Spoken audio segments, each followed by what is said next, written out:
আজকের কেকটার ডিজাইন দেওয়া ছিল, ওদের রিকোয়েস্ট ছিল যে সাইডে বড়াট কাজ হতে হবে আর চকলেট চিপস অনেকগুলো দিয়ে দিতে হবে, কারণ বাচ্চা আছে অনেকগুলো। তা আমি তাদের রিকোয়েস্ট মতো চেষ্টা করেছি জাস্ট কেকটাকে ডিজাইন করে দেওয়া। নমস্কার বন্ধুরা, আশা করি তোমরা সবাই ভালো আছো, আমিও ভালো আছি। তোমাদের সবাইকে জানাই অসংখ্য স্বাগত। নতুন আরেকটা দিনে নতুন আরেকটা কেকের ডিজাইন নিয়ে আবারও চলে এলাম। কেকটা ডিজাইন করার প্রথমে আমি ক্রিমটাকে ভালো করে সেট করে নিচ্ছি, কেকের মধ্যে ভালো করে লাগিয়ে নিচ্ছি। আমার কেক বানানো যদি তোমাদের থেকে ভালো লাগে অবশ্যই লাইক কমেন্ট শেয়ার করে দেবে, আর এই কেকের ডিজাইনটা কীরকম হলো কমেন্টসে জানিয়ে দেবে। আমার চ্যানেলটাকে সাবস্ক্রাইব করে পাশে থাকা বেল আইকনে ক্লিক করে দেবে। ভিডিওটাকে স্কিপ না করে পুরোটা দেখতে থাকো, তাহলে অবশ্যই একটু হলেও উপকৃত হবে। আর যদি তোমাদের কোনো অসুবিধা থাকে অবশ্যই আমাকে কমেন্টসে জানাতে পারো, আমি তোমাদের সুবিধা মতো ভিডিও নিয়ে আসার চেষ্টা করব।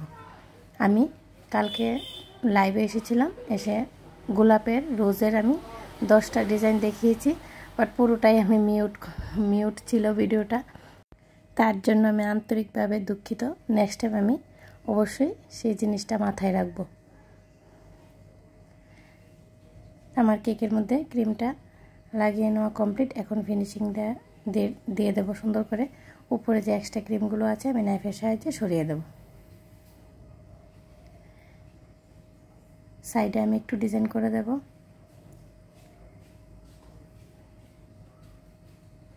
এই কেকটা আমার বার্থডে অকেশনের জন্য বানিয়েছি, তো ওদের তো খুবই পছন্দ হয়েছে। ডিজাইনটা তোমাদের থেকে কীরকম লাগলো অবশ্যই আমাকে কমেন্টসে জানিয়ে দেবে।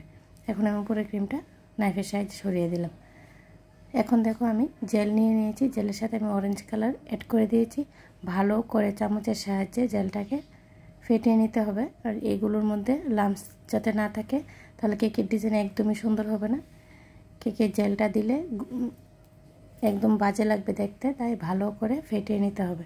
তো দেখো পাইপিং ব্যাগে ভরে আমি সাইডে প্রথমে জেলটাকে ভালো করে দিয়ে দিয়েছি। এখন আমি নাইফের সাহায্যে জাস্ট লাগিয়ে দিচ্ছি।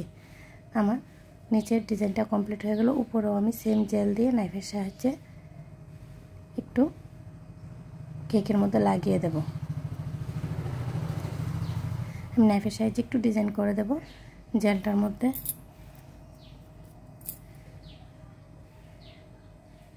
খুবই ইজি, আশা করি তোমরা বুঝতে পারছো। এতটা সমান করা কোনো দরকার নেই, জাস্ট আমি লাগিয়ে দিলাম। এখন আমি পাইপিং ব্যাগের মধ্যে ইয়েলো কালারটা আর স্কাই কালারটা দিয়ে হোয়াইট ক্রিমই ভরে নিলাম। এখন আমি কাজটা দেখো কি সুন্দর একটা কালার তৈরি হয়ে গেল। উপরেও আমি সেম নোজেলের সাহায্যে কাজ করে দিলাম, কারণ বলেছিল সাইডে বড়াট কাজ করে দিতে। এখন আমি হোয়াইট ক্রিম দিয়ে ফাঁকা জায়গাগুলো ডিজাইন করে দেব, নোজেলের কাজটা করে দেব। আমার কাজটা করা প্রায় কমপ্লিট হয়ে গেছে। এখন আমি পুরোটা সাইডেই চকলেট চিপস বানিয়ে নিয়েছি আগে থেকে। এগুলোর মোল্ড পাওয়া যায়, তোমরা সবাই জানো আশা করি। আর যদি না জানো আমাকে কমেন্টসে বলতে পারো, আমি নেক্সট টাইম তোমাদের জন্য চকলেট চিপসের ভিডিও নিয়ে আসার চেষ্টা করব। আমি সবটা কেকে রাউন্ড করে চকলেট চিপস দিয়ে দিলাম। এখন সুগার বল দিয়ে দেব। সুগার বল দিয়ে আমি আমার কেকের ডিজাইনটা কমপ্লিট করব। সাইডেও আমি একটু সুগার বল দিয়ে দেবো। সুগার বল দিলে কেকের ডিজাইনটা অনেকই সুন্দর লাগে।